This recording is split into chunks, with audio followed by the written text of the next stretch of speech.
बड़ी खबर मिल रही है, मेडिकल ऑक्सीजन प्लांट लगाने में राहत दी गई है। गहलोत सरकार ने कई तरीके की राहत देने की बात यहां पर की है। पार्क, प्लेग्राउंड, ग्रीन बेल्ट की जमीन को छोड़कर सभी जगह स्थापित हो सकेंगे ऑक्सीजन प्लांट। 90A की कार्रवाई पूर्ण करेगा नगरीय निकाय। प्लांट के लिए नक्शे का नहीं लगेगा कोई भी शुल्क, निकाय स्तर पर ही बनेगा प्लांट का पट्टा। नियमन पट्टे के लिए सरकार को नहीं भेजनी पड़ेगी फाइल। कृषि से गैर कृषि भूमि कन्वर्जन के लिए नहीं देना पड़ेगा किसी भी प्रकार का शुल्क। लीज राशि माफ करने के क्रम में एक और अधिसूचना होगी जारी। नगरीय निकाय विभाग ने जारी किया यह आदेश। सीएम गहलोत के निर्देश पर यह आदेश जारी हुए हैं। तो मेडिकल ऑक्सीजन प्लांट लगाने को लेकर नगरीय विकास विभाग ने यह आदेश जारी कर दिया और इसमें जो ऑक्सीजन प्लांट है उसे लगाने वाले को कई तरीके की जो रियायतें हैं, कई तरीके की जो सहूलियत है वो यहां पर मिलने वाली है।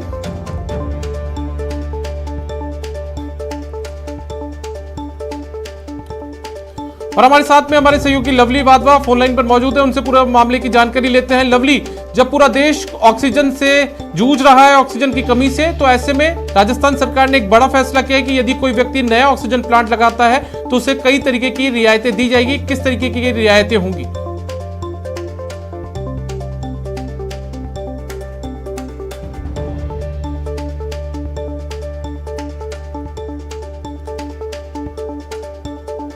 एक बार वापस से लवली का रुख करते हैं। लवली, राजस्थान सरकार ने कई रियायतें देने की घोषणा की है। यदि कोई व्यक्ति नया ऑक्सीजन प्लांट लगाता है तो किस तरीके की रियायतों की घोषणा यहां पर की गई है?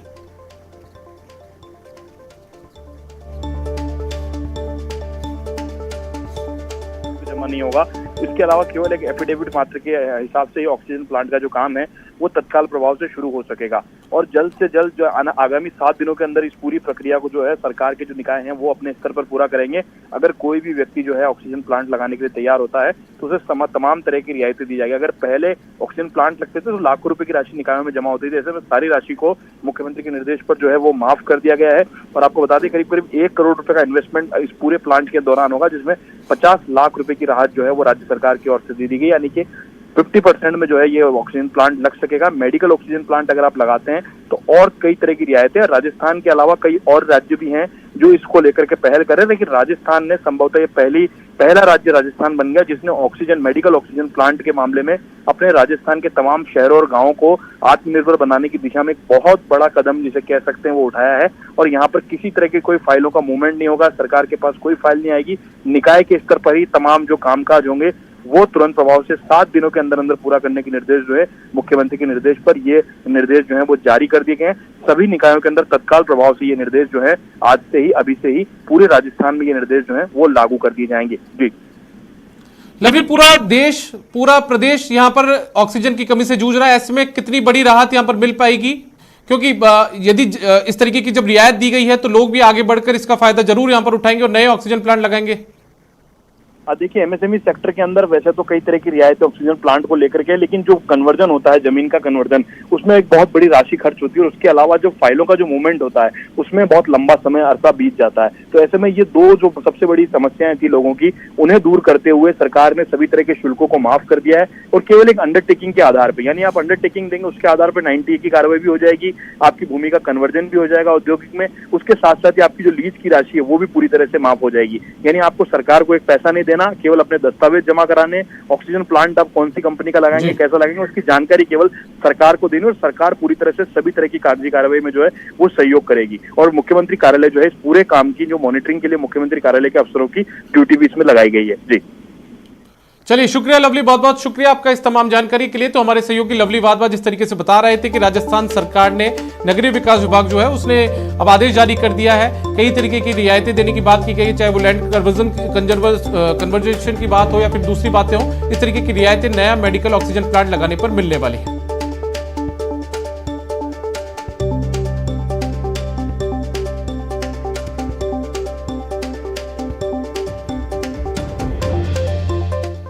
अब बात उस खबर की जो दिल को झकझोरती है। कोरोना काल में सिरोही से शर्मसार करने वाला मामला सामने आया है, जहां पैसों के अभाव में एक शव को एम्बुलेंस भी नसीब नहीं हुई। आखिरकार परिजन शव को ऑटो में ले जाने को मजबूर हो गए।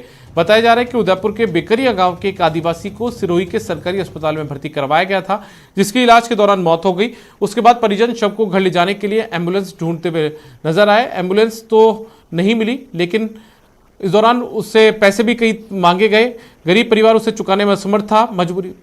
मजबूरी में गांव से ऑटो बुलाकर उसी में शव लाद कर घर लेकर गए। ये वाकया एक बार फिर प्रशासन की कार्यशैली पर सवाल खड़े करता है। कोरोना के इस संकट काल में एम्बुलेंस चालकों की मनमानी लगातार बढ़ती जा रही है, लेकिन प्रशासन ऐसे लोगों पर लगाम लगाने में नाकाम साबित हो रहा है। और हमारे साथ में हमारे सहयोगी सिरोही से प्रतीक जुड़ गए हैं। प्रतीक से पूरा मामला जानते हैं। प्रतीक, कोरोना के इस काल में एक बार फिर से जो इंसानियत है वो यहाँ पर शर्मसार हुई है। जो एम्बुलेंस कर्मी उनकी मनमानी यहाँ पर देखने को मिली है। जी बिल्कुल, बताना चाहूंगा कि ये मामला सिरोही के सरकारी हॉस्पिटल का है। कहना अगर यहाँ पर कहा जाए तो यहाँ पर मानवता शर्मसार साफ तौर से नजर आ रही है। वहाँ पर देखा जाए तो बेकरिया निवासी आदिवासी परिवार के, गरीब परिवार तबके के थे, जो सरकारी अस्पताल में उनको इलाज के दौरान भर्ती करवाया था, लेकिन किसी कारणों से उनकी मौत हो गई। और उस मौत होने के बाद में एक तरफ वो दर्द से जूझ रहा था, लेकिन दूसरी तरफ ऐसी आर्थिक मार की उसको लेके जाने के लिए उसके पास में पैसा नहीं थे। और वहां पर सरकारी एम्बुलेंस नहीं होने के कारण निजी एम्बुलेंस संचालक जो है उन्हें मनमानी पैसे मांगने लगे, जो पैसे देने में असमर्थ था गरीब परिवार। लेकिन उसको देखते हुए उन्होंने फिर अपने मिलने वालों से बेकरिया से ही एक ऑटो मंगाया और अपनी जो शव को जो है ऑटो में रखकर वो अपने गांव लेके गए। लेकिन ये लगातार जो मामला जो सामने आ रहे हैं, जो सिरोही के लिए और पूरे देश के लिए कहीं ना कहीं शर्मसार घटना है ये, जिसमें जिला प्रशासन से भी यानी कि उसको अवगत कराया गया, लेकिन जिला प्रशासन भी इसमें कुछ पहल करने में, कुछ कार्रवाई करने में नाकाम साबित हो रहा है। जी चलिए प्रतीक, बहुत बहुत शुक्रिया आपका इस तमाम जानकारी के लिए। तो प्रतीक जो बात बता रहे हैं उससे निश्चित तौर पर सवाल यहाँ पर जरूर उठते हैं और जिला प्रशासन भी कोई जवाब देने में अभी जवाब देता हुआ यहाँ पर नजर नहीं आ रहा है।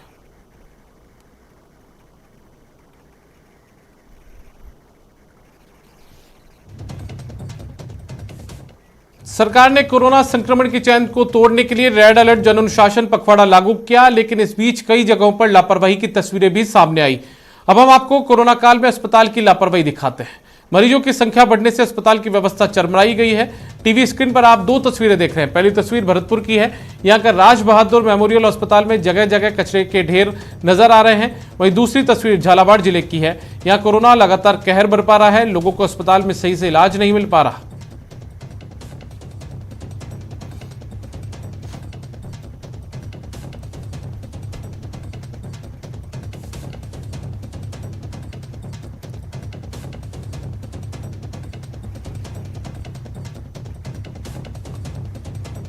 भरतपुर के राज बहादुर मेमोरियल अस्पताल प्रशासन की लापरवाही की वजह से हमेशा सुर्खियों में वो रहता है। कोरोना काल में ही ये हालात बदले नहीं हैं। कोरोना वार्ड में गंदगी का अंबार लगा हुआ है और नालियों का पानी भी वार्ड तक पहुंच रहा है, जिसकी वजह से संक्रमण और बढ़ रहा है। कई बार शिकायत के बावजूद भी अस्पताल प्रशासन के कान पर जूं तक नहीं रेंगती। ऐसे में संभाग का सबसे बड़ा अस्पताल बदहाली की मार झेल रहा है।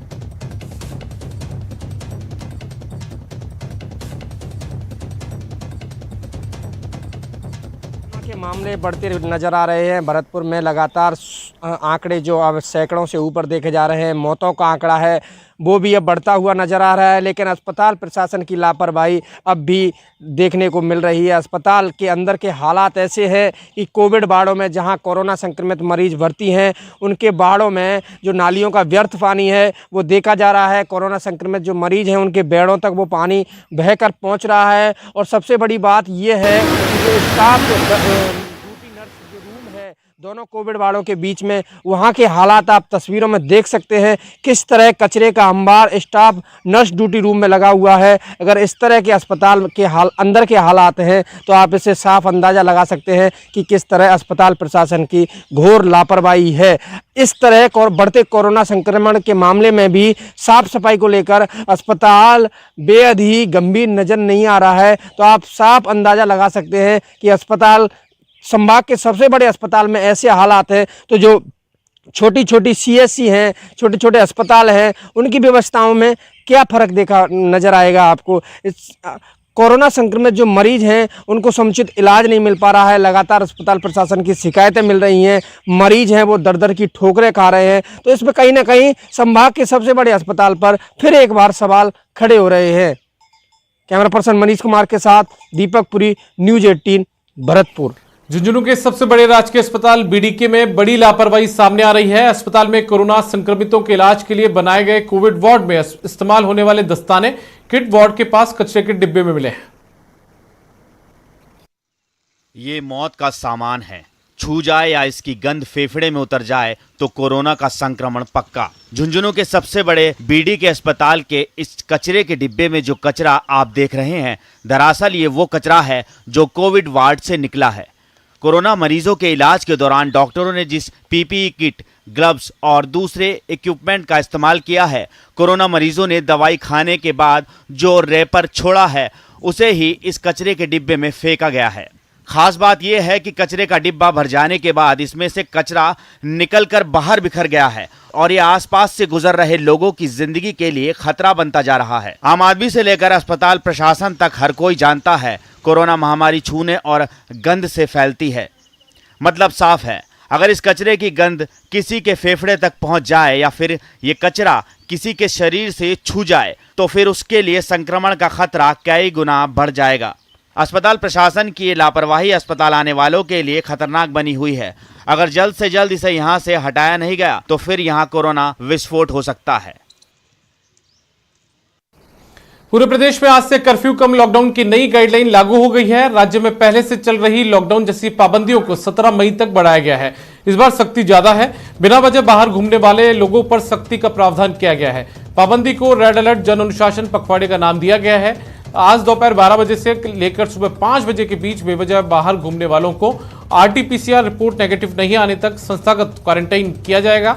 अनुशासन पखवाड़े को लेकर आज पूरे प्रदेश में पुलिस ने फ्लैग मार्च कर लोगों से घर में रहने की अपील की है।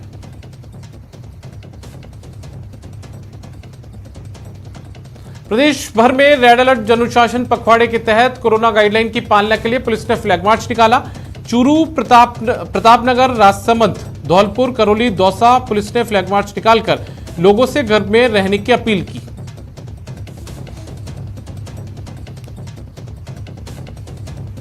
प्रदेश में फ्लैग मार्च की 4 तस्वीर और दिखाते हैं। ये तस्वीरें भरतपुर, सीकर, पोखरण और श्रीगंगानगर की है, जहां पुलिस ने मार्च निकालकर लोगों से गाइडलाइन नियमों की पालना करने की अपील की।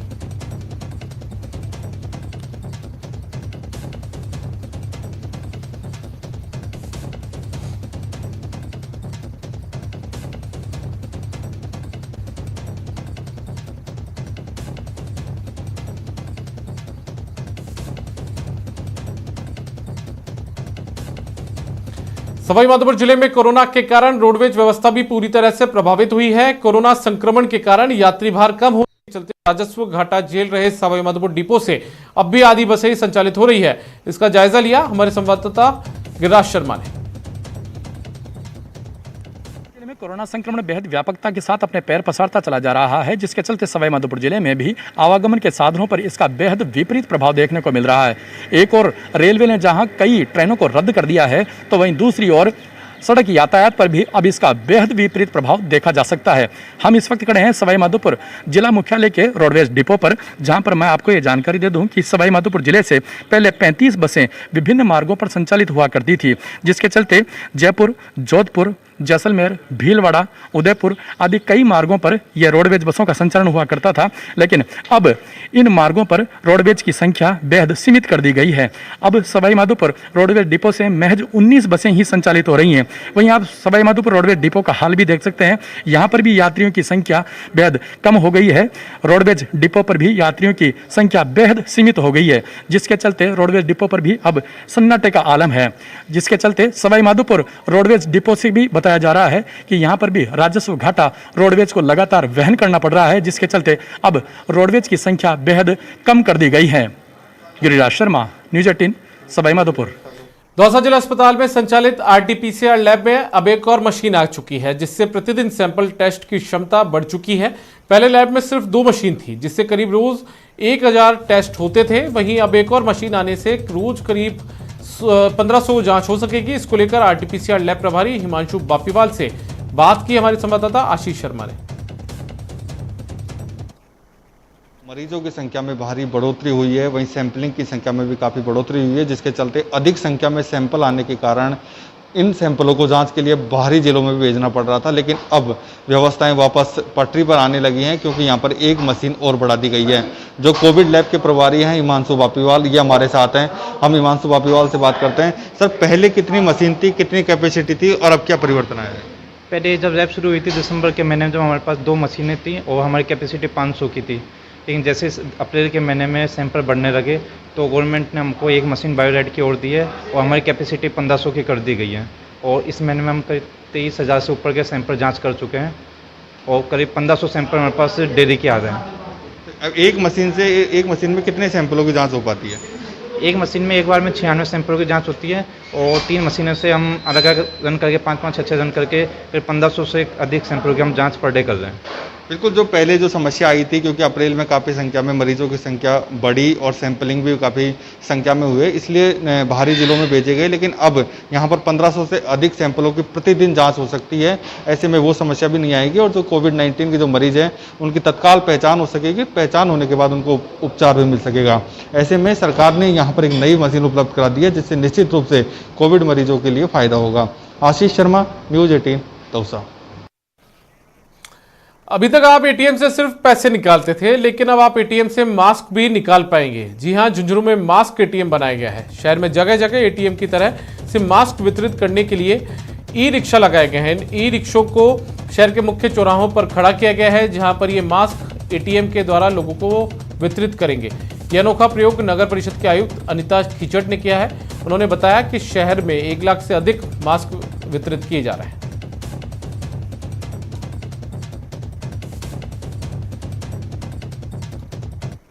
जन अनुशासन पखवाड़े के अंतर्गत नगर परिषद द्वारा विभिन्न प्रकार की गतिविधियों के करवाई जा रही है। इसी गतिविधि के अंतर्गत आज नगर परिषद द्वारा एटीएम ओपन मशीन एटीएम एक मशीन की तरह एक ऑटो टिपर को बनाया गया है, जिसमें कि लोगों को मास्क वितरण किए जाएंगे। नेटवर्क 18 ये सुनिश्चित करना चाहता है कि हर भारतीय को कोविड-19 टीकाकरण मिले। टीकाकरण जागरूकता बढ़ाने के लिए नेटवर्क 18 और फेडरल बैंक की पहल संजीवनी ए शॉर्ट ऑफ लाइफ को सपोर्ट करें। Health expert Apollo 24/7।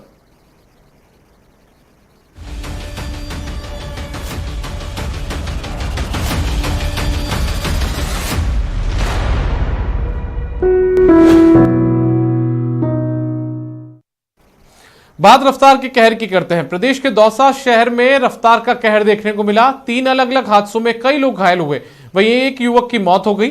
सदर थाना के मित्रपुरा में 2 ट्रकों में जोरदार टक्कर हो गई। वहीं दूसरी तस्वीर भी दौसा की है। यहाँ ईंटों से भरी ट्रैक्टर ट्रॉली और ट्रक में टक्कर हो गई और तीसरी में अज्ञात वाहन की टक्कर से युवक की मौत हो गई।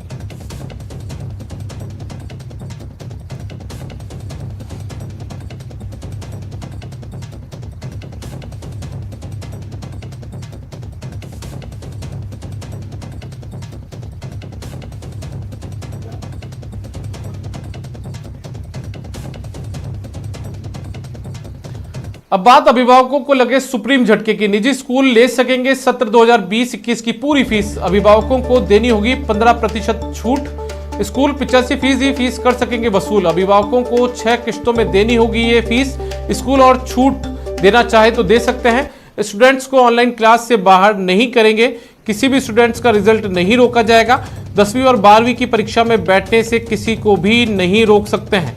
तो इस सुप्रीम कोर्ट ने यहाँ पर बड़ा फैसला दिया है और अभिभावकों को जो है वो फीस मामले को लेकर सुप्रीम झटका इस फैसले से लगा है। यानी कि निजी स्कूल जो है वो सत्र 2020-21 की पूरी फीस अब वसूल सकेंगे। अभिभावक जो है उनको 15% की जो छूट है वो इन स्कूलों को देनी पड़ेगी। स्कूल 85% फीस वसूल सकेंगे अभिभावक से। अभिभावक जो है उन्हें 6 किश्तों में ये जो फीस है वो चुकानी होगी। स्कूल यदि कोई और ज़्यादा छूट किसी अभिभावक को देना चाहे तो वो दे सकता है। स्टूडेंट्स को ऑनलाइन क्लासेस से बाहर नहीं किया जा सकेगा। किसी भी स्टूडेंट का जो रिजल्ट है, परिणाम है, वो नहीं रोका जाएगा। 10वीं और 12वीं की परीक्षा में बैठने से किसी को भी नहीं रोक सकेंगे ये स्कूल।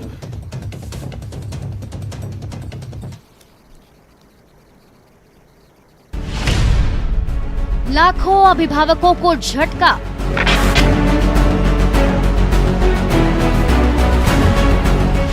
हाई कोर्ट का आदेश सुप्रीम कोर्ट में रद्द। निजी स्कूल वसूल सकेंगे अब पूरी फीस। अभिभावकों को देनी होगी पूरी फीस।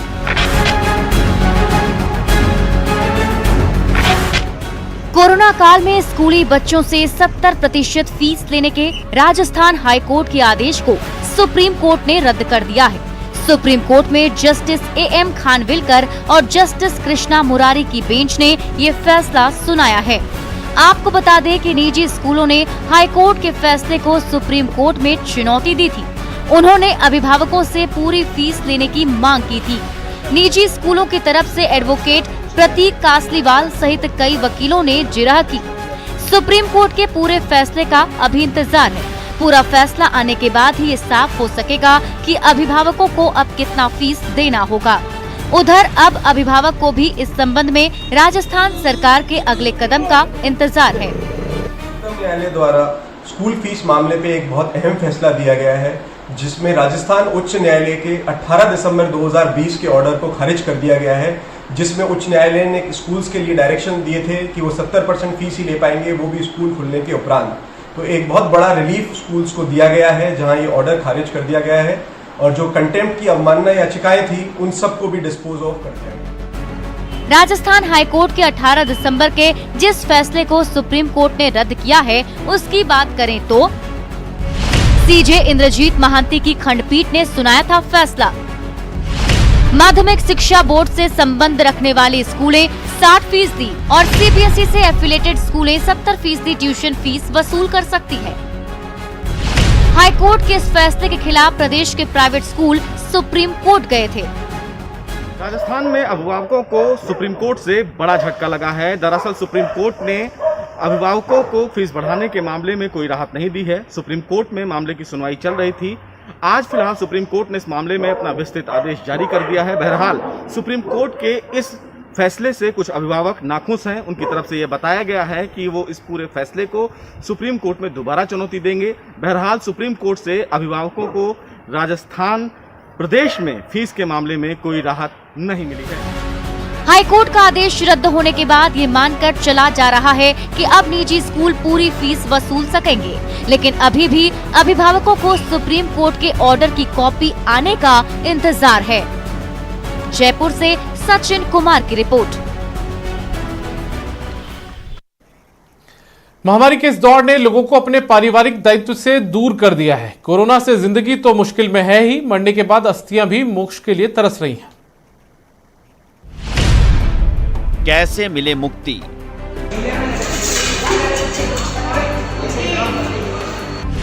कैसे हो अंतिम संस्कार? ठीक है ना? अस्थि कलशों को मुक्ति का इंतजार।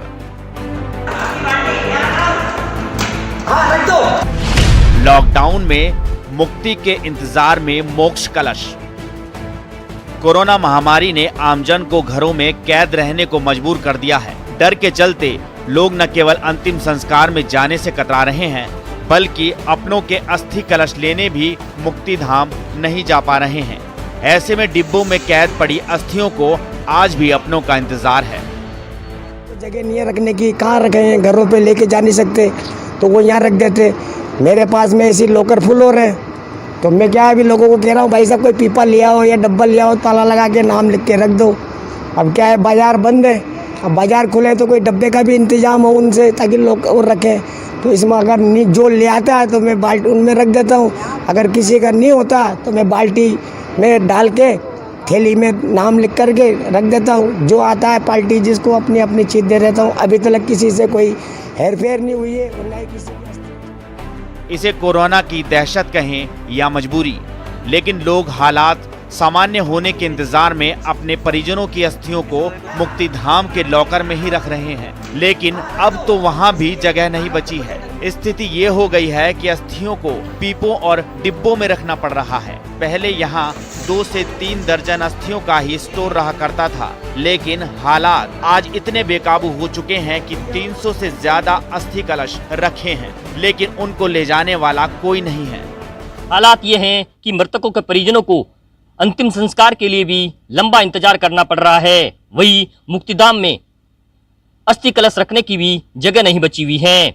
इसे कोरोना का भय कहे या मजबूरी, लेकिन आज भी सैकड़ों अस्थि कलश अपनों के इंतजार में हैं। मुक्तिधाम के सभी लॉकर्स फुल हो चुके हैं। अस्थियां रखने की जगह नहीं बची है। पीपे मंगवाकर अस्थियां रखी जा रही हैं। किसी की अस्थियां अदल बदल ना हो, इस कारण पीपों पर मृतक का नाम लिखा जा रहा है। मृतकों की अस्थियां मोक्ष के इंतजार में लॉकर में रखी हैं। अब बस उम्मीद है मौत के आंकड़ों में भी गिरावट देखने को मिलेगी और हालात सुधरने लगे तो मुक्तिधाम में कैद अस्थियों को भी मुक्ति मिले। कोटा से न्यूज़ 18 के लिए ओम प्रकाश मारू की रिपोर्ट। खबर डूंगरपुर से, जहां कोरोना काल में एक बार फिर मनरेगा लोगों के लिए वरदान बन रही है। डूंगरपुर में जन अनुशासन पखवाड़े की पाबंदियों के कारण निर्माण कार्य और कई प्रकार के उद्योग धंधे ठप पड़े हैं। ऐसे में नरेगा योजना गरीब मजदूरों को संबल दे रही है। डूंगरपुर में इन दिनों नरेगा योजना में 2,34,000 से ज्यादा श्रमिक काम कर रहे हैं और ये आंकड़ा दिनों दिन बढ़ता ही जा रहा है। महामारी फैल रही है और अभी व्यापार सभी बंद है। जन अनुशासन पखवाड़े के अनुसार बाकी सारी चीज़ों पर क्योंकि लोग कमाई नहीं कर पा रहे हैं अभी और डिसिप्लिन थोड़ा है, बट महात्मा गांधी नरेगा जो है ये एक संजीवनी के रूप में लोगों के लिए उभर रहा है। हम ज़्यादा से ज़्यादा कोशिश कर रहे हैं कि क्योंकि बाकी सारे ऑप्शंस लोगों के ख़त्म हो चुके हैं, इसलिए लेबर मैक्सिमम टू मैक्सिमम आए और सभी लोगों को अच्छा वेज रेट भी मिले, इस तरफ हम प्रयासरत हैं।